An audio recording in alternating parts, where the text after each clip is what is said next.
আজ 13ই নভেম্বর। সম্মানিত দর্শক, আমাদের ড্রাগন বাগানের লাইটিং এ বলছিলাম আগে কিছু ফুল আসছিল। তা আলহামদুলিল্লাহ মোটামুটি আজকেও বাগানে এসে দেখলাম আবার নতুন করে কিছু ফুলের দেখা। তো দর্শক, আপনারা দেখতে পাচ্ছেন ক্যামেরায়, এই যে কিছু সংখ্যক ফুল কিন্তু দেখা দিয়েছে। 2-4 দিনের ভিতরে হয়তো বোঝা যাবে যে কেমন পরিমাণ ফুল আবার নতুন করে আসে। তা দর্শক, লাইটিং এর যে খরচ খরচা করলাম এবং বিদ্যুৎ বিল সহকারে যে খরচ, সেই খরচ অনুযায়ী যদি আমাদের মোটামুটি ও কায়দায় ভালো রেজাল্ট না আসে, তাহলে কিন্তু আমরা লসে পড়ে যাবো যারা লাইটিং করেছি। তা এ পর্যায়ে আমাদের একবার ফুল আসছে, যারা অক্টোবরের শুরুতে যারা দিয়েছিল এদের কিন্তু মোটামুটি ভালো ফুল আসছে দুবার। আমরা অক্টোবরের 15 তারিখে দিয়েছিলাম, এই জন্য আমাদের ফুল কিছু সংখ্যক কম আসছে। তো যা আসছে আলহামদুলিল্লাহ, এখন নতুন করে আবার কিছুটা বার দেখা যাচ্ছে।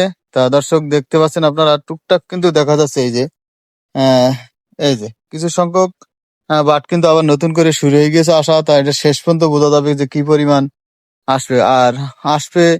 আমার বাগানে মোটামুটি কায়দা এই যে দর্শক ফল রয়েছে, এই দেখতে পাচ্ছেন। ফল থাকার কারণে কিন্তু একটু কমই আসবে, এটা স্বাভাবিক। কারণ এই 1.5 বিঘা ভূমিতে প্রায় আহ 70-80 মণ মাল কিন্তু আমার রয়ে গেছে। এই যে কারণে আমার কিন্তু ফুল কিছুটা কম আসবে। তা মালের কালার যদি না আসে তাহলে কিন্তু মাল কাটতে পারতেছি না, বাজার খুবই খারাপ।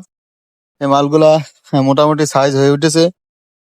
সময় মতো যদি হারভেস্ট করে দিই তাহলে আবার হয়তো নতুন করে মোটামুটি ভালোই ফুল আসবে। এই যে নতুন করে আবারও কিন্তু এই যেগুলা বাট আবার ফাটছে।